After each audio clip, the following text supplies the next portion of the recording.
खै कस्तो प्रेम गर्नुभयो प्रभु तपाईले मलाई। पाप गर्ने म, दण्ड भोग्ने तपाई। दाग ममा थियो, रगत बग्यो तपाईको। तुच्छ त म पो थिए, तर अपमानित हुनुभयो तपाई। मैले कुनै लडाई नै लडिन, तर तपाईले मलाई विजयी ठहराउनु भयो। खै कसरी प्रशंसा गरौँ म तपाईको।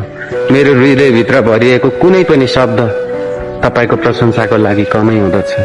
खै कसरी व्यक्त गरौँ कि तपाईको प्रेम कति बहुमूल्य छ भनेर। अब त यस्तो लाग्छ कि तपाई नै मेरो पहिलो अनि अन्तिम प्रेम हुनुहुन्छ, जसको प्रेम बिना मेरो जीवन अधुरो छ।